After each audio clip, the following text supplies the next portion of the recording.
growing up, my dad was always just like, you can fix anything with duct tape and solder. And I was like, yeah, how about feelings? And he's like, I just ended that conversation with him. I've met your dad. And you know I'm not wrong is the best part about it. Yeah, he's that kind of guy. Apple released a whole bunch. They had a obviously this is going out after this week, but this past week Apple released a whole bunch of new stuff this week. Monday was the new iMac, which was the same as the old iMac, but Tuesday they released the new Mac Minis, which are now smaller and more powerful. And they have Thunderbolt 5 in them. And when I mentioned this to my team, Luke goes, for whatever reason, that makes me feel old. Well, yeah, kind of, because Thunderbolt hasn't been a thing for, I guess it has been. I guess I am old. But Thunderbolt 1 and 2 lasted a very long time. And now we're like churning out new versions of Thunderbolt every year. And let's be honest, it's just USB. And then on Wednesday, they released the new M4 MacBook Pro, which is the same as the old M3 MacBook Pro 14, 16. The Mac Mini, I think, was the big one. That and Apple Intelligence is now available, which I don't know if you heard about this. And I got this third party. I haven't read the article, but apparently there was a reporter who was doing a beta of Apple Intelligence. And what's nice about Apple Intelligence is that will actually give you like if you get a group of text messages in a row, Apple Intelligence, instead of your phone showing you all those texts, Apple Intelligence will give you like a summary, like as the top notification. Right. And apparently this reporter went through a breakup over text, and Apple Intelligence just wrote, like after he got a bunch of texts, it just wrote like, Kelly is leaving and wants her stuff back or something like that. Well, see, and if it was truly intelligent, it would say, dude, I'm so sorry. Right. There was another one where like apparently somebody's mom went hiking and then like got hurt and she almost died or whatever it is. And Apple Intelligence just said like, I try to commit. And it's like, come on. Like it did not. Oh my gosh. Because like think about this, like if, you always hear those stories about people who go hiking and then disappear, which is like it's also such a trope for TV shows. Well, although it does happen, like, funny story, because you and I haven't chatted since the weekend. And while Amy and I were in Virginia last weekend, we came back down the Blue Ridge Parkway and we had stopped at one of those places where you can stop and take pictures and whatnot. And there was this helicopter flying overhead and it lands on the road, like just on the other side of the fence from us. And turns out, yeah, somebody was hiking and fell and had to be airlifted out. And crazy. But Apple Intelligence thinks that if you go hiking and then you get hurt, you try to off yourself. Good job, Silly Apple. Human. No notes. You should not be hiking. No notes. Yeah. Also, if my mom ever wrote, I went for a hike, I'd be like, this isn't my mom. Stop trying to scam me. Let's be honest. We all know what's going on here. So AI needs some work. Bottom line. We've said it once. We've said it a million times. AI is a C+ student. Today's episode is brought to you by Thoropass, your end-to-end compliance partner. If your business is navigating the complex compliance frameworks like SOC 2, ISO 27001, or HIPAA, Thoropass simplifies the process by combining automation with in-house expertise. They streamline everything from evidence collection to audit completion, helping you achieve and maintain certifications for your clients without the stress. Thoropass is here to make compliance accessible, efficient, and hassle-free for growing businesses. A big thank you to Thoropass for sponsoring today's episode and supporting our community of IT service providers.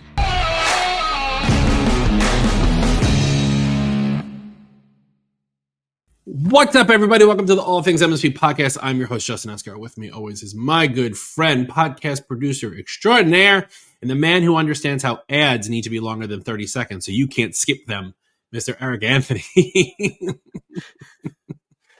Oh, boy. I've been told that you're a genius for doing this because the default, especially for Apple Podcasts, is 10 seconds backwards or 15 seconds back and 30 seconds forward. But if the ads are 35 seconds, you hit 30 seconds and you still get the tail end of the URL. And if you hit another 30 seconds, now you've missed my amazing intro. Well, I will make sure that I plan better even to get them in the right timing. The URLs need to be in the last 8 seconds. So we have to do 38 seconds because it takes about 8 seconds to say URL. So we do 38-second ads in the last 8 seconds. This way they just have to hear all things MSP.link. You know what I really love? Not AI. No, I hate AI. But I do love it when we have a guest because it makes my life a lot easier, which is great because we have a guest today. Let's bring her up. It's Rachell Weiss, service partner manager over at Thoropass. Rachell, and that's going to be the last time I say your name this episode. How are you? Thanks for being here. Hey guys, how's it going? Good. Great. So for those who don't know, give everybody like a 2-minute spiel. Who are you and what is Thoropass? Awesome. Well, I am Rachell Weiss. I'm not going to make you say my name because I know if I try to make you say it, you're going to say it wrong. You've already said it wrong like 4 times. Yeah. But I am the service partner manager over at Thoropass. So I work with all of our reseller and referral partners. And Thoropass is a compliance automation tool. But we don't just have a platform to help make compliance easier, like your SOC 2, ISO 27001, HIPAA, HITRUST. We also do the audit as well, which is our main differentiator in the space. So we bookend it. We do the readiness platform and we do the audit. That's awesome. Yeah, because a lot of the competitors only do the readiness, right? They help you get through everything, and then when it comes time for the actual audit, they either send you to a third party or they tell you to go find somebody in the yellow pages. At which point, I'll tell you, if you told me to go find an auditor in the yellow pages, I'm going to ask for all of my money back from your service provider. When's the last time you opened a Yellow Pages? That's a good question. I don't even know if I could find the Yellow Pages, but I like to think of it as like going to Home Depot or Lowe's. Like if you go to the paint section and you go to find like like one of the Rolly brush and you have good, better, best. And that's typically what it's like to go find an auditor. And if I'm a new company, I'm probably going to go for good because it's going to be the cheaper cost, right? But that doesn't necessarily mean you're going to get super high quality. And so that's one of the benefits of using a platform like Thoropass is you have a one-stop shop. We're going to make it simple with your procurement process because we're going to do that readiness and we're going to do a high-quality audit. I guarantee you there's people who are listening right now going, there's different types of rollers? Yes, there are. People don't realize this.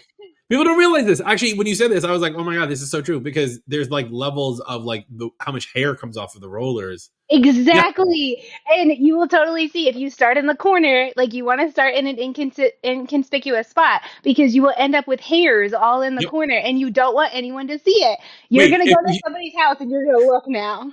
If everyone goes to youtube.com/@allthingsmsp, you can watch just how shocked Eric is by this because he clearly did not know this. Well, no, because, if you're actually a nerd about this kind of stuff, you know that the proper term is nap for the roller. It's the nap. Oh, all right. Well, this show just took a turn. Eric just showed us up. Like we thought we were on it, and Eric just showed us up. All right. Well, let's get into Thoropass here. Okay. So we've talked a lot about compliancy on the show for MSPs, right? I am now on the boat of MSPs themselves should be going through some sort of compliance framework. But I want to take this another step further because I think I've kind of driven that to death, really. How can MSPs use something like Thoropass to help get their clients in some sort of compliance? And I'm gonna corner that one with even if the client doesn't need compliance, because like a lot of my clients are graphic design firms, right? They don't care anything about compliance. So what can I do with Thoropass to, one, get them into compliance, and two, help sell them on the idea that they should be compliant? Yeah. So I like to think of MSPs working with their end customers of you're a trusted advisor. right? Like you are giving them best practices, you're setting them up for success. And I love the example of like you MSPs have probably worked with an organization where they tell them you need to have MFA put in on all your devices, right? And the CEO will look at it and be like, yeah, that sounds like a really great idea, but don't do it on me. Like do it on everybody else, but don't do it on me. And they're like, you're probably at the most risk. You need to do this, right? And so they're advising these end companies of this is what you need to do. These are best practices. And this is where compliance can come into play. And the MSP can be the advisor to their end organizations and say, this is best practice. This is what you need to do to really set yourselves up for success when you are going to scale your organization. It's going to play a role in your sales procurement. It's going to play a role in making sure that your business practices are set up to work in bigger markets. They're set up to work with your vendor procurement and everything. Like this is the best practice for you. And from like that's looking at it from like I'm talking to my clients and I'm telling you, this is what you should do for a best business practice. But from the MSP perspective, I'm thinking this is a layer of stickiness. This is one more element of how I can work with you and how I can support you and be your advisor to make sure that you're going to continue to work with me year over year. Yeah, and obviously stickiness is, I think, one of the things that we're always looking for. And just thinking about the fact that like we're going through a SOC 2 ourselves internally, the amount of documentation that we're writing internally, like even if you're not, as the MSP, even if you're not a compliance writer, there are tools out there, and we won't mention the two letters that make it because pre-show we decided that we all hate AI. But like there are ways to write some of that stuff, and things like a BDCR, business disaster continuity, right, recovery, and an IRP, incident response plan, are places where you as the MSP can insert yourself, and those are documents that are needed for compliance. Yep. Yep. And you are helping the organizations be set up for success moving forward. And what a lot of people don't think about with compliance is it plays a role across the organization. There's HR components, there's like your like business discovery or disaster recovery. There's security sides of it. There's also like app development and how what you handle like your coding processes and who's all involved. Like it crosses the entire organization. And it's making sure that there are policies and procedures in place that are just general good business practices. And some people just think that security is related to like just the tech security, and that's really not it. Like SOC 2 and ISO 27001 really think about data as a whole in the organization, and it's helping the organizations grow and think about the future. You brought something up that itches my brain a little bit, which is coding, right? Because I think when we started our SOC 2 adventure, it's basically a choose your own adventure book. There were so many items that were related to coding. And whilst Virtua, my company, has some coding things because we sell some small apps or whatever it is, most MSPs don't do coding at all. And I know there was so much in regards to how we do things in GitHub and our repos and backups and all this other stuff. Like, Yep. but with most MSPs not doing that, most MSPs are just providing tech support and Microsoft licenses. How does that fall into play? Like, are they going to have to start spinning up things that they don't need to be compliant with these rules? Are there ways around it? Like, how does somebody who's like a 2-person organization, who's let's say top line revenue is $200,000-$300,000, and they're just helping people in the middle of like Boise, Idaho, like fit into the realm? Boise's been on my mind lately. Don't ask. But how do they fit into the realm of something like this?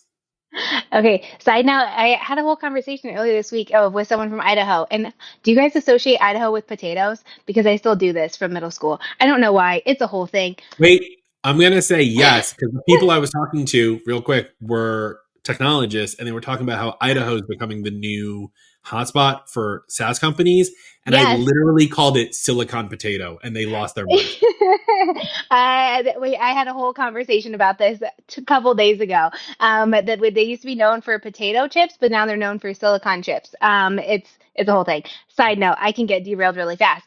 But your conversation or your question originally was about MSPs and like they may The not have coding thing, coding. yeah. and they like that may not be applicable. So if you're looking at an MSP doing their own compliance, this is where there can be exceptions in the report, and you have to think about what's actually in scope when they go to do their own report. And this is where working with an organization like Thoropass, having the auditors in-house where we can help with the scoping initially and really advise of this is what's in scope, this is what's out of scope, these controls don't apply to you, you don't have to worry about this. It's a huge benefit of working with a company like Thoropass, because I like to relate to the analogy of like selling your house, where I could go online and I could look up all of the requirements of a SOC 2. And me, who has no compliance background, I probably could figure it out. It would be a pain in the ass, but I could figure it out. And I could find all the requirements. I could do it. I could go find an auditor and I could have them audit me. But they're probably going to be like, hey, you shouldn't have done this, or this didn't apply to you. And I probably put in way too much work I didn't have to do. But relate that to what, like selling a house. I could do the same thing with selling a house. I could go online. I could find all the paperwork, requirements, everything to sell my house by myself. I could list it. I could do everything. Or I could make my life easier and I could work with a realtor. And a realtor could make my life so much simpler, getting everything listed, doing all the paperwork for me, guiding me of what I should list it at, doing all the finer details. That's what it's like doing compliance with Thoropass. We are the experts so that that MSP doesn't have to be the experts. We can be that realtor and we can help guide. But you have the auditor in-house. We have experts that can say, this is in scope, this is out of scope, this is what applies to you, this is what doesn't apply to you. So that's like for their own compliance. But then you think about the trickle down effect of working with your clients when it comes to compliance.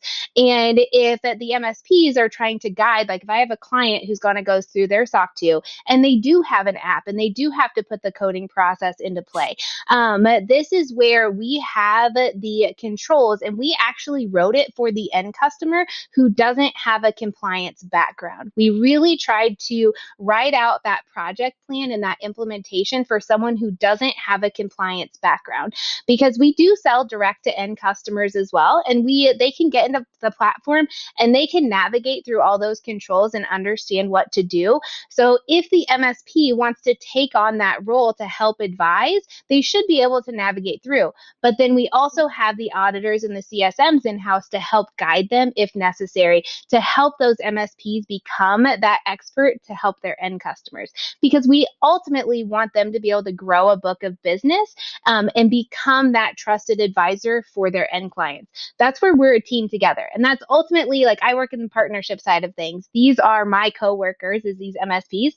We want you to be enabled. We want you to have the knowledge and that role you want to play. So if you want to be hands-on in that, let's figure out what knowledge you need to have to play that hands-on role. That's awesome. And I know you know a lot about playing with teams, because on a side note, I know you're roller derby, right? I do play roller derby, yes. And that is a crazy team sport. We could talk about on our other show, All Things Not MSP.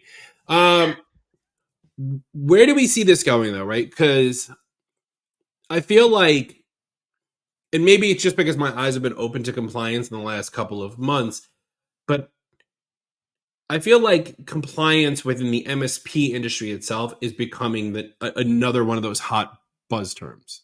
Yep. Right? For a long time, I had a client who's a nonprofit, and they would always collect SOC. The CFO always wanted SOC 2 reports from all of our vendors that we brought in, but they never asked from us, which I thought was nice. And like, we're going for it now because I know that it'll make us more sticky with the new CFO there. But it was only around the time that I decided that I wanted to go. All of a sudden now I'm seeing it everywhere. And maybe it's that thing where, like, you never thought about buying a red Hyundai, and now you do. All you see is red Hyundais all over the place, right?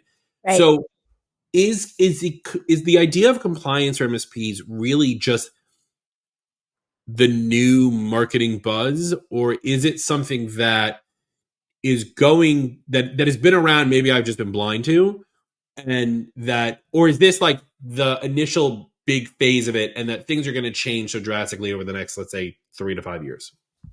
I think that the need for it has always been there, and MSPs has always had a role in security with their clients. But there are now tools that allow MSPs to play a more active role in helping their clients achieve their SOC 2 or ISO 27001, just like Thoropass. And so it allows those MSP to have more of a hands-on role with their clients in their compliance efforts. So I think that's where it's kind of like that red Hyundai. It becomes more aware to them and more of a possibility. Then because it is, there is more of a mindset just with the landscape of cybersecurity in general of SOC 2, like in the US, is becoming table stakes. If companies are wanting to move up market and they're wanting to secure bigger contracts, you have to have it. Like it's not something that's optional anymore, where previously it was, oh, do you have a SOC 2? And they're like, no, let me fill out this DDQ instead as a replacement for it. Now they're saying, no, that's not going to work. I have to have a SOC 2. And if I don't have a SOC 2, I need to have a bridge letter that you are pursuing a SOC 2. And so I think that's been a shift as well that's pushed it. And because that shift is happening in the sales procurement side with end customers, MSPs are now noticing this is a business opportunity for me that I'm just leaving on the table if I don't pursue this with my end customers and help them. If they're going to do it on their own anyway, why am I not being an advisor with them and adding this to the tech stack that I'm already supporting them? Right. I like that because, yeah, the idea of like not being involved, because one thing every MSP wants to be is have a seat at the table. And like, this is a great way to do that. Do we think that the idea, because like for us, at least as an Apple consultant, there's not many Apple consultants who are SOC 2 compliant. And so for one of the reasons we're doing it, not only for my client, is because I think it'll be a differentiator. Yep. However, if your statement of like, we should all be doing this, it's no longer going to, it's no longer a market differentiator. Now it's a necessity, right? Is there something better that we should be going for to like be ahead of, like, if 5 MSPs in Boise, Idaho all wanted to get compliance and one of them wants to stand out from the other 4 and a train is leaving Chicago 45 miles an hour, what, sorry. What's with you in Boise, Idaho? Well, we were talking about them earlier. I'm keeping it in the realm. Okay, got it. Big hearts to Boise. Never been there. No, but if there's 5 MSPs and they're all in the same geographical area, right? If they're all going for SOC 2, market differential is gone. Is there something better from a compliance standpoint that maybe an MSP who wants to stand out, who has the I'll put levels in quotes to be at, that they should be going for as opposed to a SOC 2? Great question. So what compliance an organization goes after is really generally determined by the market that you sell to and what you're being asked for. And so anytime I work with our partner program and we talk to end customers and they say like, which program or which compliance program should I go for? I generally will say, what are you being asked for? Because sometimes it is a bit of overkill. If it's like, well, I only need to do a SOC 2. Do I want to go through all these 5 other things? Well, you could, but are you really going to get the ROI on it? Is it necessary? And that's where I'm just realistic on that. Does it make me a super good salesperson? Probably not. But at the same time, like I want to be realistic of what are you actually being asked for? And so when it comes to compliance at this point, we really are at just table stakes. Like where do you want to hit the table stakes? And it's driven by the market that you sell to. So when you think about certain industries, or industries and locations play a role. So like US SOC 2 is your table stakes. If you're thinking the EMEA market, ISO 27001, that's your table stakes. If you are in healthcare, then you get into HIPAA and high trust. Those are going to play a big role. In high trust, there's different levels. You have E1, I1, then R2. And so what those that like progressing through those levels and showing that you are expanding your security posture, like that's going to play a role in your organizations that you're handing those reports to are going to evaluate those. So it's really going to be driven by the market that you sell to and who are you delivering those reports to. On the flip side of that, I can think of like Thoropass ourselves. We are in the world of compliance, right? We have to eat our own dog food. We have all of the different certifications because they all like, if we are going to put other organizations through them, we have to comply with all of them. So like our trust center is massive because we want to make sure that we are following all the standards that we put all of our end customers and our partners through. The trust center is an important part of this, right? Because that's the listing of all of the policies and frameworks you've gone through, Yep. as well as all the upstream providers that you work with. We tend to see reports where, so in some company changed part of their compliance requirement or their upstream because they're changing with providers. We've all seen emails like that. I have a question because, in the original stuff that we were sent, we were talking about automation and, on your LinkedIn profile, it says, you're really passionate personally about automation. So how does Thoropass and automation intersect to make it better for the MSP or the MSP's client?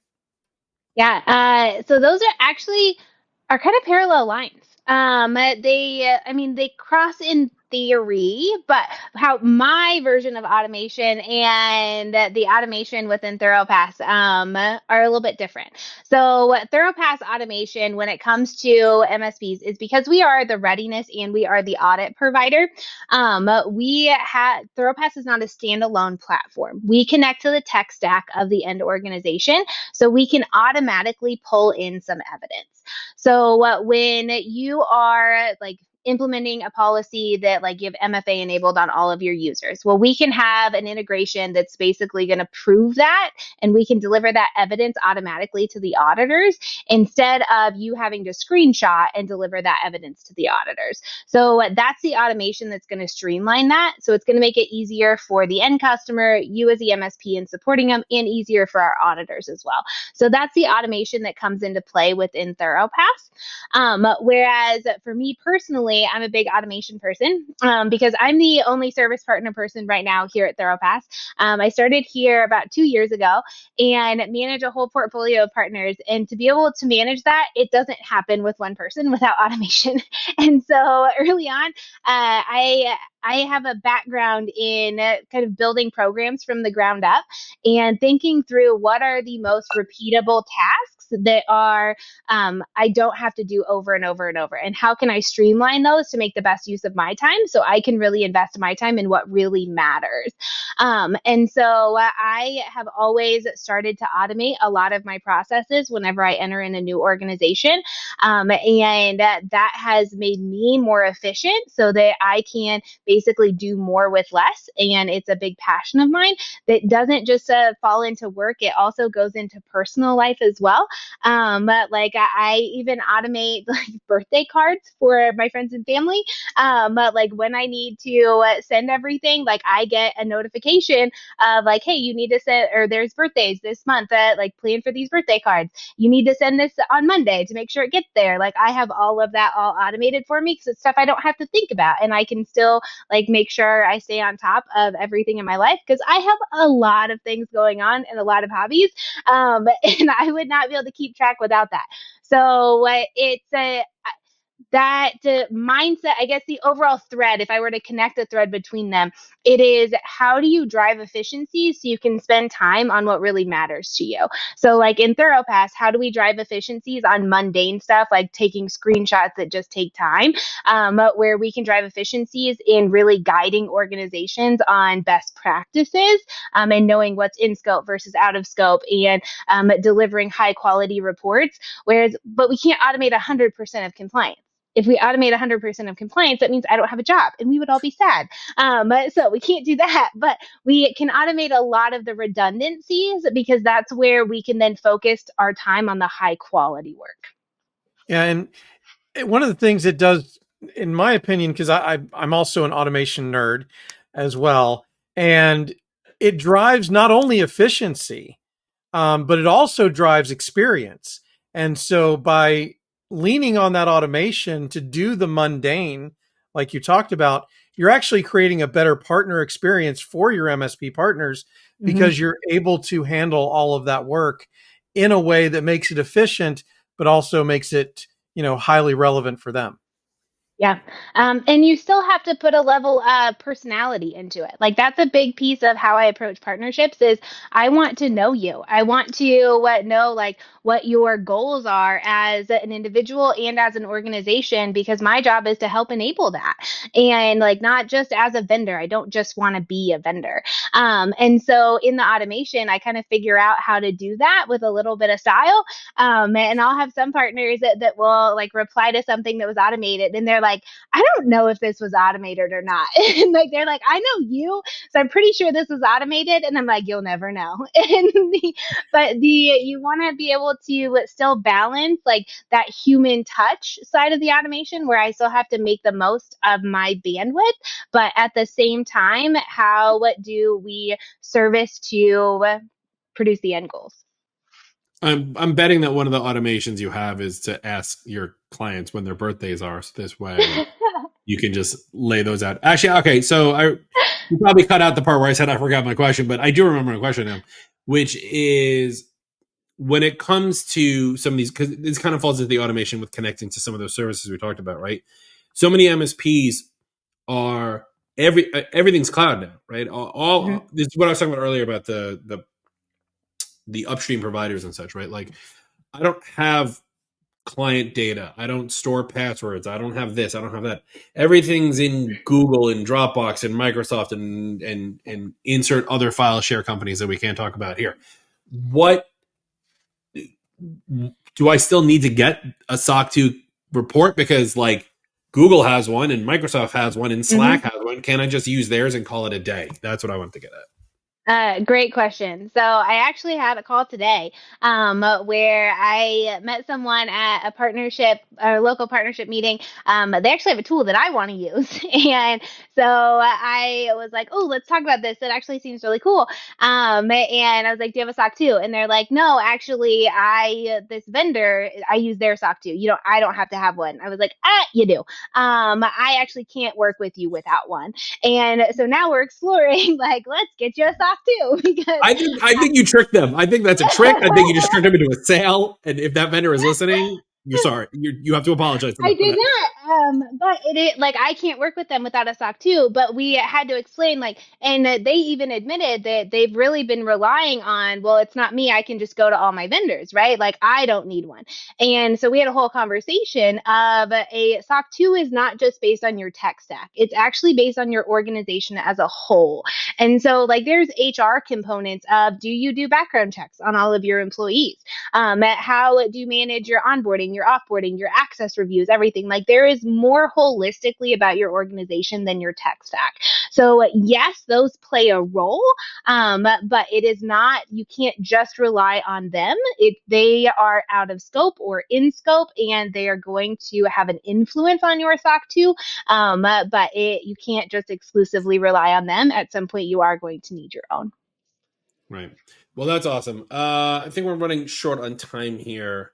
So is there anything at the end here you want to tell everybody about Thoropass that maybe we didn't cover yet? Really, the major things is that when it comes to compliance is a great opportunity to explore as an MSP if you are not already exploring it. It is a line of business that adds a layer of stickiness to your end customers. It already fits into things you are doing and really puts a pretty bow on a lot of what you are already integrated with end customers. And tools like Thoropass can help you do that super efficiently. I'd love to talk to any MSPs who are interested in the partnership side of things.